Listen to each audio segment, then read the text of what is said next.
The war in the Pacific had become a theater of illusions, blood, and despair. When Japan attacked Pearl Harbor in December 1941, it not only struck the American fleet anchored in Hawaii, it also struck the morale of a nation that, until then, believed it was safe in its oceanic distance. The Japanese Empire expanded like an unstoppable colossus, taking islands, sea lanes, and strategic points with a speed that left the Allies stunned. The fall of the Philippines, the surrender at Wake Island, the advance on Indochina and Malaysia.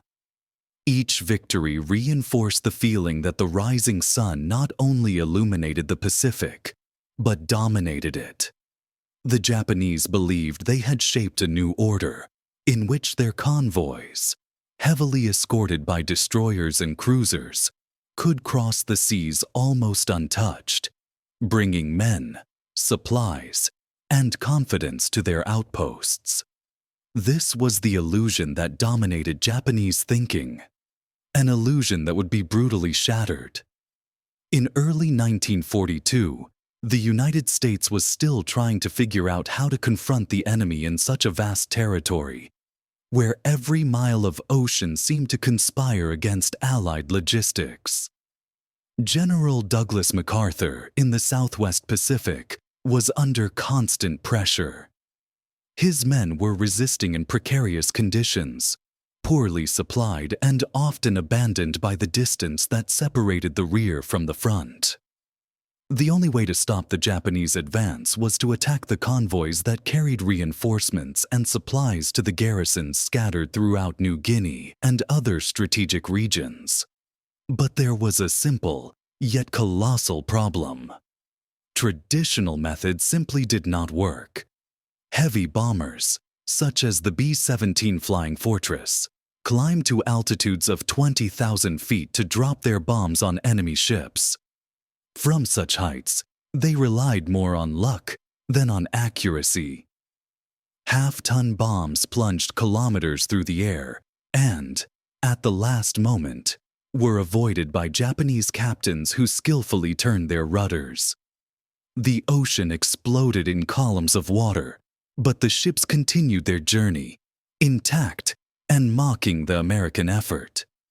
It was like trying to hit a bird in flight by throwing stones from a cliff. The failure was repeated, convoy after convoy, shipment after shipment. The Japanese, observing the poor results, consolidated their belief that they were safe. Their convoys were like mobile fortresses, guarded by destroyers and the technological incompetence of the Americans in hitting them effectively. This false sense of invulnerability, however, hit a deadly trap. Japan believed that the Pacific War at sea would follow the manuals, that planes were for attacking planes, and ships for fighting ships.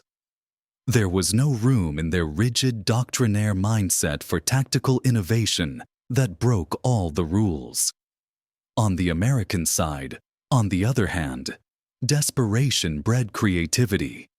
The engineers, mechanics, and pilots of the 5th Air Force began to realize that it was not enough to insist on what did not work. It was necessary to invent something that the enemy could not predict, something that would transform medium bombers, despised for their inability to compete with the giant B-17s, into instruments of naval destruction capable of sweeping decks and piercing hulls. This is where the narrative intensifies, as the scenario in 1942 was fraught with tension and humiliation. The Japanese advanced with almost no resistance, sending convoys of 8, 10, 12 ships loaded with soldiers and equipment. For each reinforced garrison, the cost in American and Australian lives grew. For each shipment of ammunition unloaded in New Guinea, the enemy's resistance power multiplied. And for each convoy that arrived intact at its destination, the morale of the Allied soldiers plummeted. The war was turning into an asymmetrical game. On one side, Japan, with protected sea lanes. On the other, the United States and its allies stuck with a tactic that simply wasn't working. It was in this cauldron of despair that a new weapon was about to be born, forged not in laboratories or large factories, but in the makeshift workshops of men who would not accept defeat as an answer. For the Japanese, each successful convoy was confirmation that they were right. They saw the Allied bombers in the sky and smiled, certain that the rain of bombs would fall far away, exploding in the open sea. For them, it was almost a spectacle. The arrogance of believing that the Americans would never find an effective way to interrupt the vital flow of troops and supplies. But this blind confidence, fueled by the repetition of others' mistakes, was also a slow poison. With each ship that crossed the Pacific unscathed, the Japanese delved deeper into the illusion that they were invincible. An illusion that would make them wish for their own death when they discovered that, behind the initial failure, a metallic fury armed with 1450 caliber machine guns was silently growing, just waiting for the moment to awaken. The Pacific, at that time, was more than an ocean. It was a huge chessboard where mobility decided the survival of empires. Whoever controlled the sea lanes would control the fate of the war. Japan knew this and invested everything in its escorted merchant marine. The United States also knew this, but did not yet have the right pieces on the board. When a Japanese convoy reached its destination, it was not just a group of ships docking at a port. It was a living demonstration that the balance of power still leaned toward the enemy. With each landing of fresh soldiers, the hope of containing the Japanese tide diminished. With each box of ammunition unloaded, an Allied soldier died sooner in some jungle. The war was not decided solely by grandiose naval battles, but by these logistical details, invisible to the public, but fatal to those fighting in the trenches and forests. And it was precisely this invisible machinery that needed to be broken. While the Japanese sank into their arrogance, the American reality was one of pure urgency. There was no time for lengthy studies or formal projects that would take years. The need was immediate. Stop convoys now. Prevent reinforcements from arriving tomorrow. Save the front line the next day. It was in this clash between Japan's blind confidence and the desperate creativity of the United States that the seed of transformation emerged.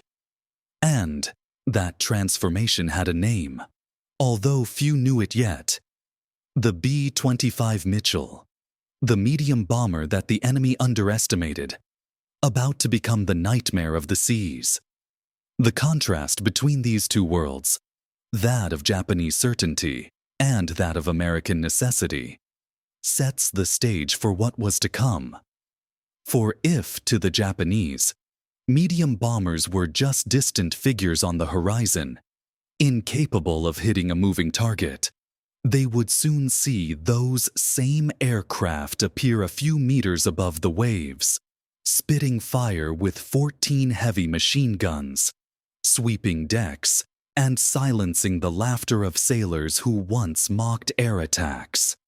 It was the harbinger of a historic turnaround, the harbinger of a new kind of war, and, above all, the harbinger of an encounter with death that the Japanese would never forget.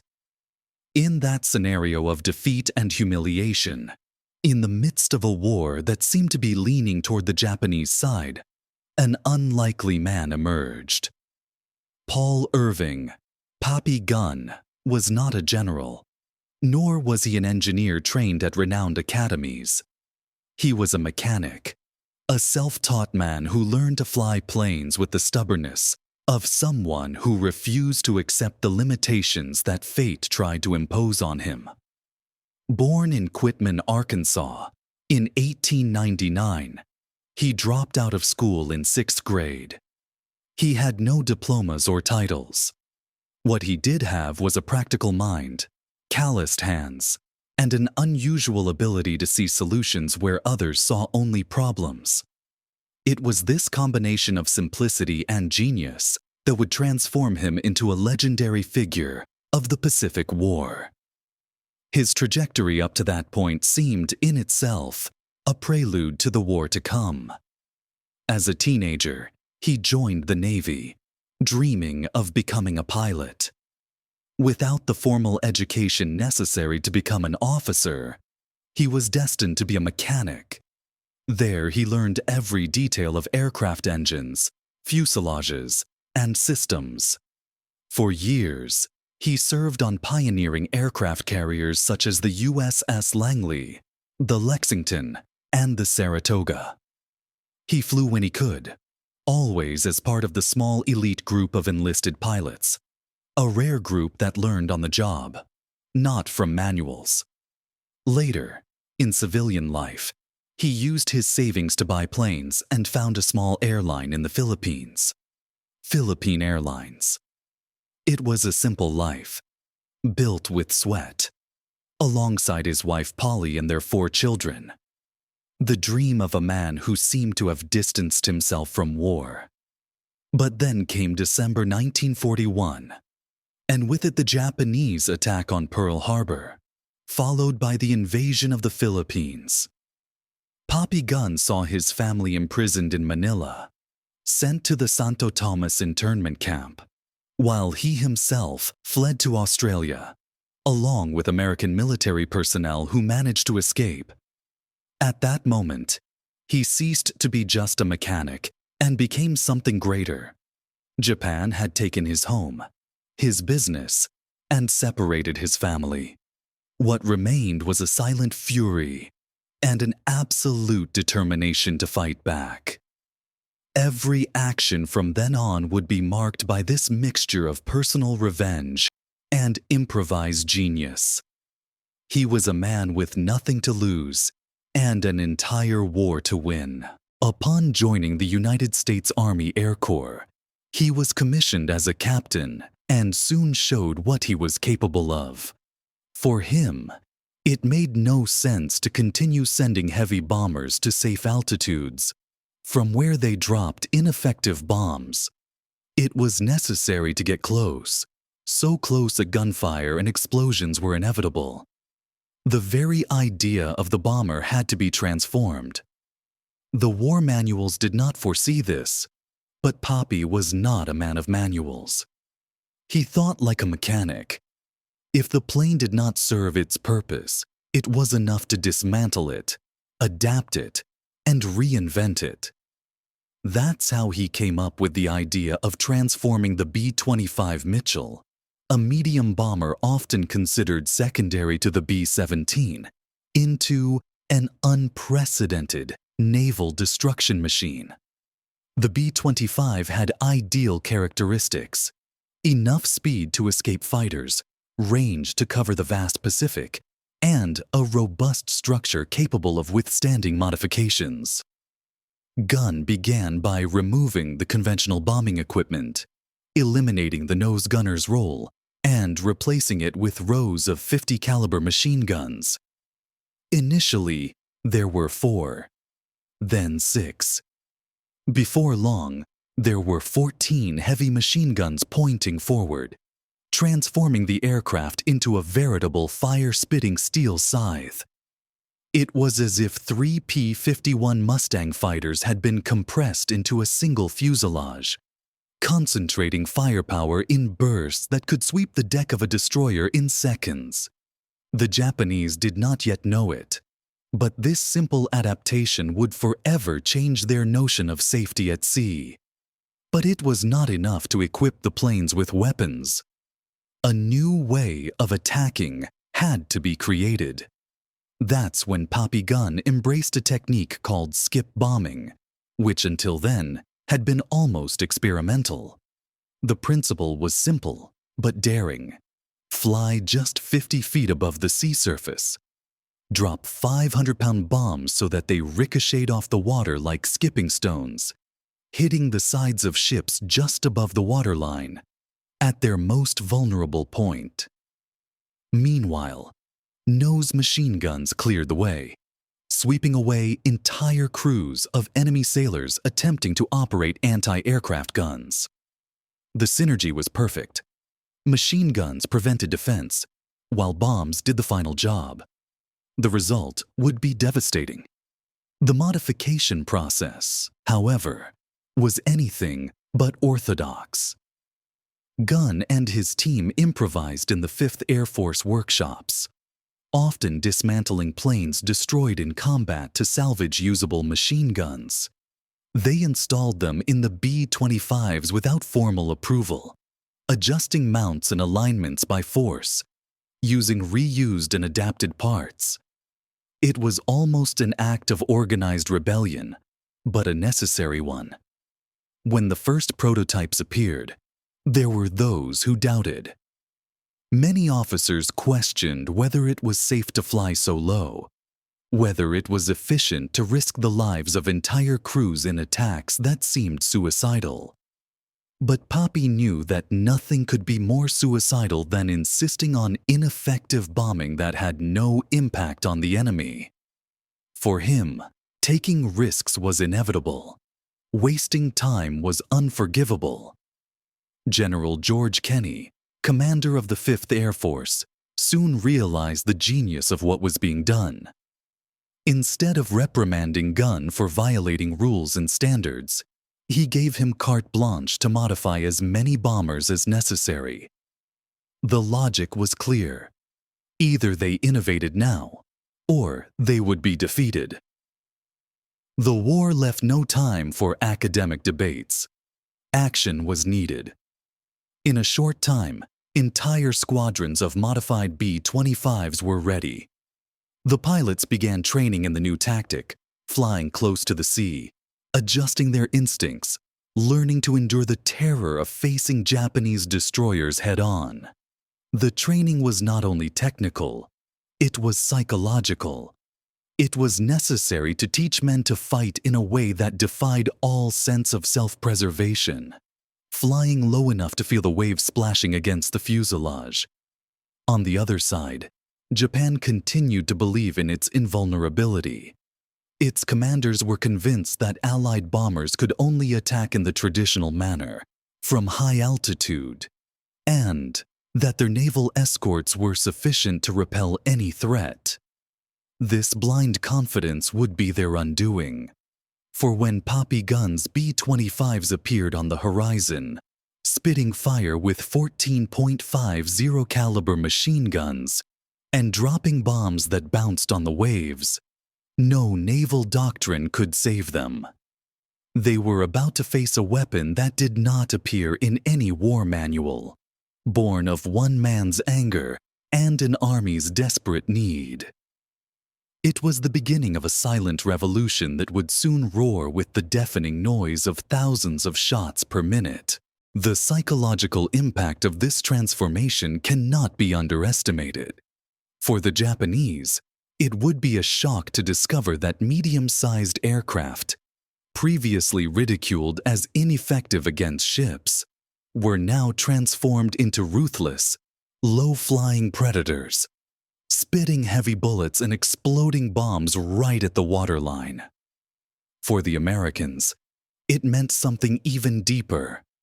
Proof that they were not defeated. That improvisation and courage could overcome the rigidity and blind confidence of the enemy. It was as much a cultural change as a military one, and perhaps it was this change that set the stage for what would happen in March 1943. When the Japanese finally realized, too late, that every convoy launched into the sea could be a death sentence for thousands of men. This was the birth of fury. A medium bomber turned into a flying gunboat, a rebellious mind that dared to reinvent warfare, and a nation willing to risk everything to avoid losing the Pacific. Japan, unaware, was heading straight for an encounter with a weapon that forgave no mistakes.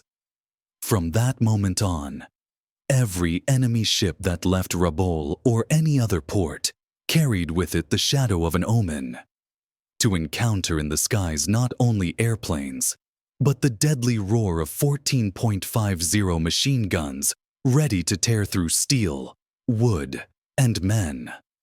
Their fate was sealed. And if you want to continue exploring stories that reveal hidden and fascinating aspects of World War II, make sure you subscribe to the channel and listen carefully to this detail. The philosophy of destruction that was born with Poppy Gun's modifications was not just a technical change. It was a true revolution in thinking. Until then, air warfare manuals dictated that bombers should operate safely at high altitudes, from where they could attack targets without exposing themselves to enemy fire. This doctrine came from Europe, where entire cities were bombed by formations of heavy bombers, and where fixed targets justified the natural inaccuracy of bombs dropped from high altitudes. But in the Pacific, the reality was different. The enemy was not only fixed, it moved. These were fast, agile ships, capable of changing course in seconds and escaping the bombs that fell from miles above. Poppy Gun understood something that few officers were willing to admit. There was no point in insisting on old formulas that had already proven useless. It was necessary to throw away the manuals and write new rules, even if those rules required risking everything. This new philosophy was based on a simple and terrifying principle. If you want to sink a ship, you have to face it head-on. Not from 6,000 meters up, but 15 meters above the waves. This meant entering the maximum range of anti-aircraft weapons, exposing yourself to machine gun and naval cannon fire, and flying so low that water could splash on the cockpit glass. It was a philosophy that turned every attack into a duel of courage. For American pilots, it was like being thrown into death on every mission. For the Japanese, it was an unexpected nightmare, something for which they had no training or strategy. For when they saw medium bombers appear on the horizon, they expected the old routine: ineffective bombs that could be avoided with agile maneuvers. What they could not imagine was that these same bombers would now skim the waves, spitting fire from 14.50 machine guns, and throwing bombs that bounced on the surface until they buried themselves in the steel flanks. The skip bombing method required almost superhuman precision. The pilot had to calculate the exact moment to release the bomb, so that it would hit the water at the right angle and continue on until it hit the ship. A mistake of seconds meant that the bomb could explode prematurely, bounce off course, or even collide harmlessly with the hull without causing damage. It required training, nerves of steel, and an almost blind confidence in one's own instincts. But when it worked, the effect was devastating. A 500-pound bomb, hitting the hull at its most vulnerable point, could split a ship in half. And while that was happening, the B-25's nose machine guns swept the decks, killing gunners before they could react, silencing guns that could bring down the attackers. It was a macabre choreography in which each element played a role. The plane was not just a bomber or a fighter. It was both at the same time, a deadly hybrid that the enemy simply did not know how to deal with. This transformation also exposed a profound contrast between two military cultures. The Japanese were known for their strict discipline, for strictly following doctrines studied for years. Their officers believed that every threat could be predicted and every attack contained, as long as defense manuals were followed. The Americans, on the other hand, used improvisation as a weapon. While Japan relied on crystallized doctrines, the United States relied on the creativity of men like Gunn, capable of ignoring rules and creating solutions in the heat of necessity. This difference would prove decisive. When the B-25's began attacking with their new tactics, the Japanese had no way to respond. Their destroyers were prepared for high-altitude bombers with batteries of cannons pointing skyward. They were not ready to face planes that appeared almost at wave level, firing thousands of projectiles per minute. There was no training for that. There was no doctrine for that. There was only death coming fast, without warning, without any way to avoid it. For American pilots, however, the experience was anything but simple. Flying so low was almost suicidal. Each mission became a test of courage. They described the feeling of seeing the masts of ships approaching the cockpit, of feeling the air vibrating with the explosion of their own bombs. They knew that any mistake would be fatal. But they also knew that, unlike high-altitude missions, they now had a real chance of causing serious damage. The psychological difference was brutal. Before, they returned from missions frustrated, knowing that their efforts had been futile. Now, they returned knowing that they had sunk ships, destroyed convoys, changed the course of the battle. This renewed confidence was as powerful a weapon as the machine guns that equipped their planes. The enemy, in turn, was beginning to feel the weight of this change. Reports from surviving Japanese sailors describe the feeling of absolute terror at seeing bombers appearing so low on the horizon. It was not just the deafening noise of the engines, but the constant roar of machine guns spitting fire. It was the sound of death arriving at full speed. Many sailors did not even have time to run to their positions. Others, when they managed to do so, were killed in seconds, swept away by bursts that turned the deck into a field of bodies. The few who survived told of bombs that bounced like stones on the sea, only to crash into the hulls with relentless force.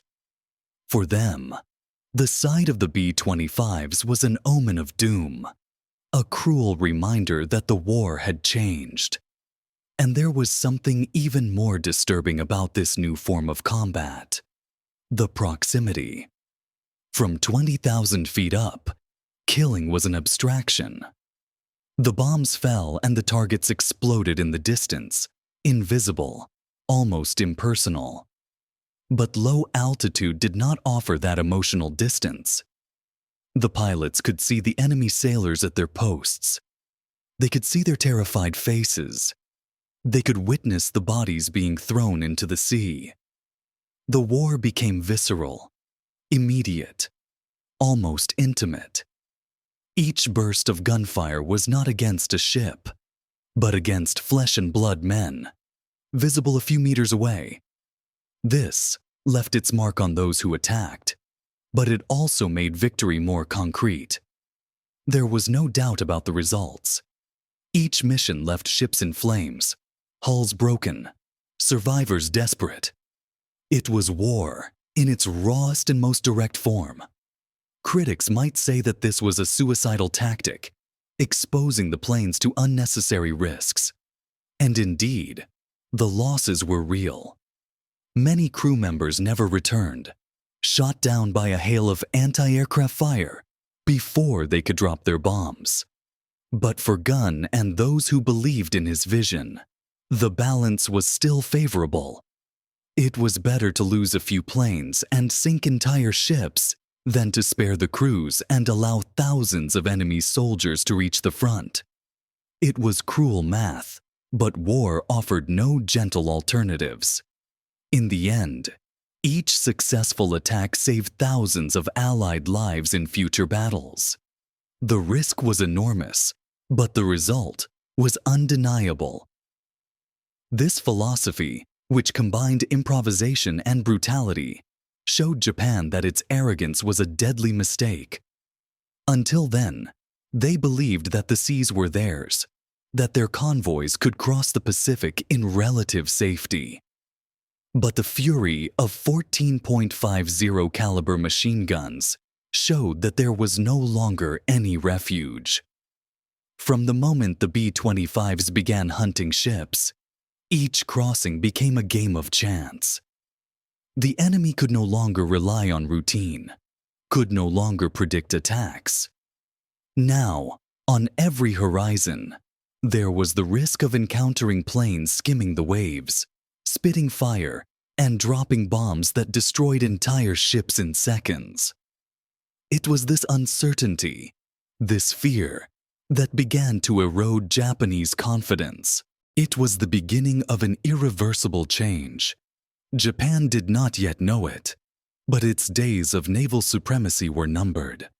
Unlike battles between large fleets, which depended on months of planning, this new form of attack was fast, unpredictable, and devastating. Convoys, once signs of strength, became easy targets, and little by little, the tide began to turn. It was not just a change in tactics, it was the birth of a new era of aerial warfare, in which manuals were torn up and replaced by creativity and fury. It was proof that, in war, innovation always speaks louder than tradition. Thus, the philosophy of destruction created by Poppy Gunn and his men not only changed the way planes attacked ships, but also exposed the vulnerability of an entire empire. The Japanese did not yet know it, but each new convoy launched into the sea was, in fact, heading toward its own demise. For now, the Pacific was no longer theirs. It was the territory of bombers that glided over the waves like predators, armed to the teeth, ready to turn enemy arrogance into shipwrecks and flames. The fate was already written, and the waters of the Bismarck Sea would soon become the stage for one of the most brutal lessons Japan would learn throughout the war. The dawn of March 3, 1943, brought with it a deceptive silence over the Bismarck Sea. For the Imperial Japanese Navy, it would be just another routine day. 8 transports loaded with nearly 7,000 soldiers, escorted by 8 destroyers, sailed confidently toward Lae, New Guinea. For them, this operation was just one of many, a crucial reinforcement to consolidate positions and sustain the Japanese presence in the Pacific. Convinced that they were protected by the experience of their escorts and the historical ineffectiveness of Allied bombing, they believed they would reach their destination, as they had so many times before. They did not know, however, that that morning would be the scene of an unprecedented clash, and that in just 15 minutes, their convictions would be shattered along with their ships. On the horizon, dark spots began to approach. Initially, Japanese lookouts believed they were American medium bombers preparing for another traditional attack, with bombs dropped from high altitudes. It was almost a common sight, arousing more contempt than fear. But that perception vanished in seconds. The planes were flying low, very low, almost touching the waves. And before any reaction was possible, the air was filled with the deafening roar of dozens of .50 caliber machine guns firing in unison. Each B-25 spat fire from 14 mouths, and the sky turned into a wall of bullets sweeping across the Japanese decks. The attack was so sudden and so brutal that most of the enemy garrisons did not have time to reach their positions. Men were torn apart in their own anti-aircraft towers before they even fired a shot. Entire crews were thrown into the sea by uninterrupted bursts of fire, and the ships, which had previously seemed like fortresses, became death traps for their occupants. In less than a minute, Japanese confidence evaporated. They realized with horror that they were no longer facing predictable bombers, but aerial predators that came to kill at close range, leaving no room for defense. It was the cruel revelation of the fury of the B-25's 14.50 machine guns. But the firestorm was not yet over. As the bombers drew even closer, the pilots dropped their 500-pound bombs at low altitude. The bombs skipped across the water like stones thrown by giants, bouncing over the waves until they embedded themselves in the hulls of the transports and destroyers. The ensuing explosions split ships in half, tore off gun turrets, and opened craters in the sides of the vessels. Each impact was accompanied by columns of water and fire rising into the air, mixing smoke, oil, and screams. The technique of skip bombing, considered too risky by many conservative officers, proved its deadly effectiveness at that moment. The Japanese tried to react. Some destroyers maneuvered desperately, firing at the bombers that passed close to their masts. But the relentless bursts from the B-25's quickly silenced any resistance. The anti-aircraft guns were silenced one by one, and the decks, once filled with soldiers ready for defense, became scenes of chaos and despair. The attack was so close, so personal, that American pilots could see Japanese sailors running in panic, trying to escape the hell that consumed them. There was no time for orders, no doctrine that could save the fleet.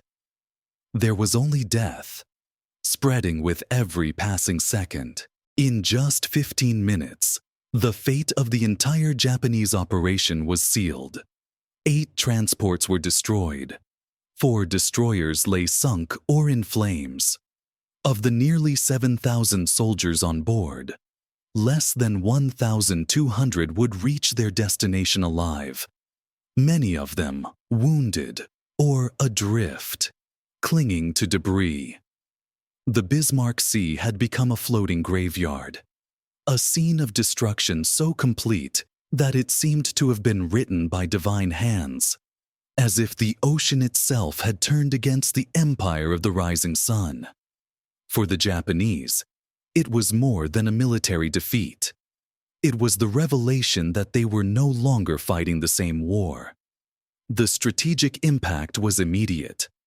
From that day on, the Imperial Navy never again attempted to send large convoys through the Bismarck Sea. The boldness of Papigun and his converted aircraft had redefined the rules of the conflict.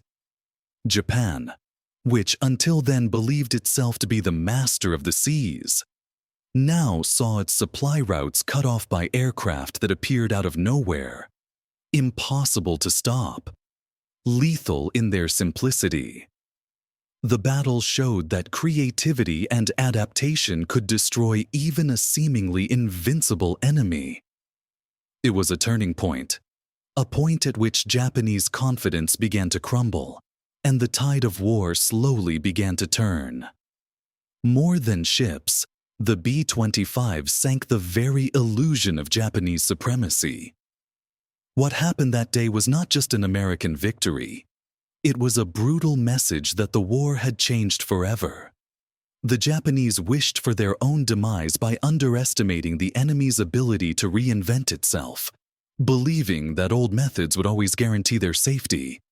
They learned, in the most painful way, that arrogance is a death sentence when confronted with innovation and fury. And perhaps that is the most powerful reflection left by this battle. That 15 minutes can change the course of a war.